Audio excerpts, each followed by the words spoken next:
Hello there and welcome to my YouTube channel, Julia McNeil Crafts. So today I am going to play with the Curious Wonders collection yet again, and I'm going to use this piece of paper here. So I'm just looking at breaking down the elements of this page and using it to create different style cards. So I've cut out Chester on his own. I've also cut out a load of these circles, so here. These I've just kind of cut those. They overlap slightly, so you don't get every single circle out. So the ones that I didn't get the full circle, I have kept the tiny little bit there, and I am going to make a card using that. So you can chop into these papers, and the thing is about these papers as well is that you get 4 of each design with the papers in the kit, so there's more than enough to sort of, you know, get chop happy if you want. So I'm going to start off with my distress inks and just place some colour down to get started with. So Chester is that lovely sort of pinky lilac, so I am going to start off with those colours. So I've started off with the brightest colour first. I'm just going to have to give that a quick blast with my heat gun. And now I am going to repeat the same process, first with the mulled lavender. So this is just a sort of gentle lilac, but these colours should be very similar to the ones that we have in the paper. This one is a bit more of a grey purple, and there's quite a lot of greys in that paper, so it does just bring an element of that out.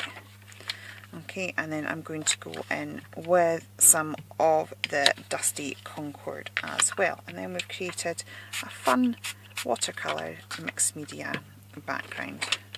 So I'm just going to splodge that on there, and as I said, we have similar colours to our lovely Chester.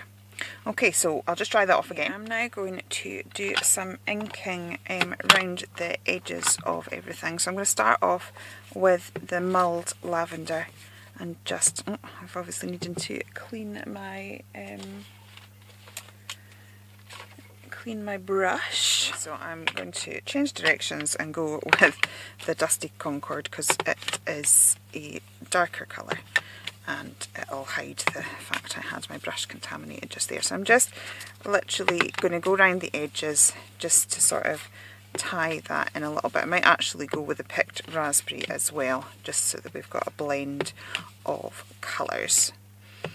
And then the next thing I will do is outline with my black pen. Let's get this. Get a bit of pink in there as well, just sort of blend those colours a little bit. Okay, so those colours are looking quite good, but it all sort of, the eye sort of not knowing where to look, and this is where our black pen trick comes in. So we suddenly start getting definition between the pieces. So I am just going to edge that there, and then I am going to edge this one too.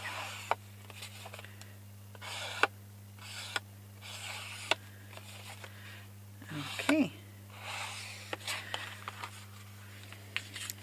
so now I'm thinking we will do some embellishing with these clocks and find an arrangement. Now I like odd numbers, so I want to sort of go with that a little bit.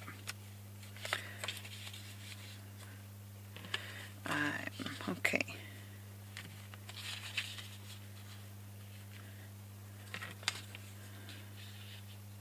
Nope. This is where I start faffing and faffing. Okay, let's just start off with that, and then what I'm going to do is grab a little bit of gesso and sort of knock that into the background a bit. So we'll pop one up there, and let's pop one down here. Trying to make sure my clocks are all, mind you, it's Wonderland. I suppose it doesn't matter if they're facing the wrong time, because they have all sorts of silly times in Wonderland, don't they? Right, and then what I can do then is if I chop these and keep those edges, I've got them for creating other little, you know, for the clock peeking out from other areas. I'll chop that down. Okay, and then I am going to grab a little bit of gesso and sort of blend this into the paper somewhat, so it'll stand out more because there's the white around it, and it also just it'll look, as I said, it looks like the background now as opposed to something that's just been stuck on. So it's like these papers are just your base. You don't have to use them as they are. See your own thing, become your own designer, become your own creator, and make something that you absolutely love. So I think now that if we knock those back a little bit, and then we can have some, yeah, we can have the contrast of others not. We can maybe, where's those two bits that I cut off? Honestly, if I had a brain, I'd be dangerous. Okay, so I can maybe undo something like that. So those ones are going to stand out a bit more. It sort of frames it and draws the eyes in because they've got the black edging. And then we can just maybe sprinkle some of these little ones here and there, and maybe pop them up on 3D foam as well. Yeah, okay, I think that's quite good. I also quite like having, I normally do it with gems, but I quite like having a run of 3 somewhere. Maybe like so. Right, so I'm just going to glue that down. Okay, so I have stuck all of those down now using a little bit of 3D foam, and now I'm just about to do some doodling. I can't, oh there it is, I couldn't see my doodling pen, but I've got it now. So the way I doodled actually while I designed it was the way you've seen me do it loads of times before. I'm just doing a wiggly line and then some squiggly lines. Now this particular paper here, it's got little words in it. We've got I'm late, important date, Wonderland. That's all my handwriting. When it's squished up like that and looks so tiny, it doesn't look too bad. Okay, so we'll just do the wiggly border. I decided against the 3 down the side because design wise it wasn't working. It just looked a bit random and it was pulling your eyes in opposite directions. So it's like the detail was here, the eyes were coming over here, and then it was pulling it over there, so it wasn't working. So I just left that, and I think I'm actually going to do another doodly border on the white, so it's like double frame. So sometimes, you know, if you go to a framer's to get a picture done, it'll be double mounted. So again, it's because it does more for pulling the eye in. It works for that. So it's a similar theory to that. We've framed it even more, so there's more focal point to the centre of the card, which is what we're wanting. We're wanting people to see what's going on in the middle, because that's what we spent all our time on. Okay, so that is the first card done. Okay, so that card showed how you can use the paper pack on its own to create some beautiful cards. Now I want to use the same elements that I've cut out. This time I've got a little Chester from the toppers section, and this time I'm going to just introduce a couple of the stamps as well, just to show how beautifully they go together. So whatever you have, whether you've got the stamps or the papers, we should be able to have lots of fun. So again, I'm starting off with the picked raspberry and just getting some colour down there. Okay, so in the Hattie Harris stamp set we have this little background stamp here, and it's the image that I used to create this element of the paper when I was designing the papers. But as you can see, the difference in size is quite substantial. So this would make a really fun element to add to the background because it will tie in. So I am just going to stamp some of these elements out with the Distress Ink Dusty Concord, and I'm just randomly putting them over the page, and then I am just going to spray that with water to get a little bit of movement on those as well. Okay, I'll dry that off and then we will stamp that again, but with an ink that won't move the same when touched with water. I've got my Memento ink in grey, and I'm now just going to do some more stamping in the grey, so we'll get a more definite stamp this time, because the Distress ink doesn't fully, it doesn't catch everything quite the same, but we're able to just layer up there those stamps, and so we've got the same design as this in similar colourways. So again, I am just going to darken the edge of this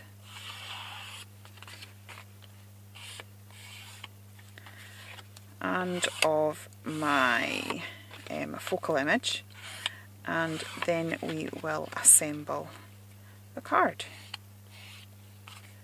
Just do that. I always do this because it helps to frame things. It's like if you have a photograph, you put it in the frame, it looks better. It draws the eye in so the eye actually sees what's going on in the design. It's not looking everywhere. Okay, so you will have seen me do a doodly border on the last make, and it's something that I do a lot, but I appreciate that not everybody is overly confident when it comes to doodling on their work. So I have deliberately created some doodle borders for my stamps. Sorry, lost my ink there. If you could see the state of my desk, everything's sort of just, you can see it creeping in, but sort of just pushed to the edge of my my working area. So I'm just going to stamp this down. Oh, needs a bit more ink there. Doesn't matter. So we're going for an art journal-y look. If it doesn't quite turn out even, or the inking's not right, that's absolutely fine. So I am just going to go round the whole of my project using this stamp, like so. So I'll maybe just pop you on fast forward while I finish that.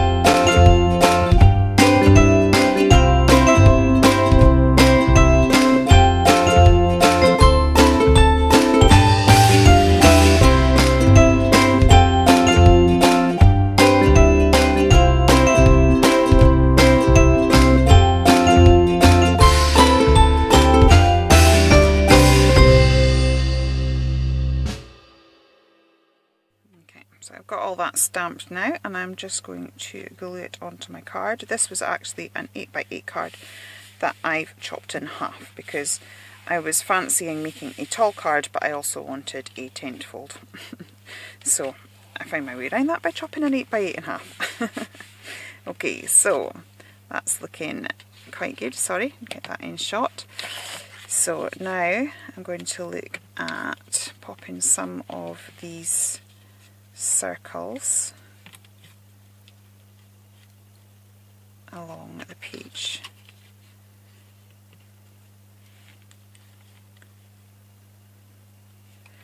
Okay, so I think that could work. What I'm going to do is let's glue these two down in the centre, because the trouble is we need an uneven number. So with even numbers, so a lot of sale tactics, you will have buy one get one free or you've got to choose between 4, and that's because the brain can make a choice between this and that. So quite often even numbers are used in sales tactics. But when it comes to odd numbers, the brain's got to choose between this, that or the other, and it can't do that as well. And so quite often in sales perspective, it means the sale's not made because the brain just can't choose, so it doesn't choose and walks away. In a design perspective, it really works because of that thing. The brain's sort of, it blends it all together. It's not choosing between looking at that or that, which is not what we want. We don't want our brain to be breaking up the project that we've done. We want our brain to see it as a whole. And so that's where odd numbers really help it to do that. So yeah, a little bit of science, a little bit of art, a little bit of science. So I've got the 3 there, but it's needing something down here, so I am going to put a half there, but I'm going to need to work out where I can put another little bit so that it works. So we'll put that there. And then I'm going to grab a bit of 3D foam and stick this down, and then I can see where I want my last little circle to go. Like, I think this might be Pound Shop 3D foam, I really don't know. I love the fact I can tear it, but it is very sticky.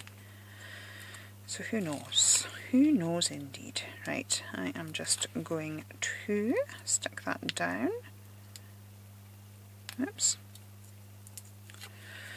Okay. I think I want it off center slightly. Okay. So now I need to work out where I am going to go with this. Decisions.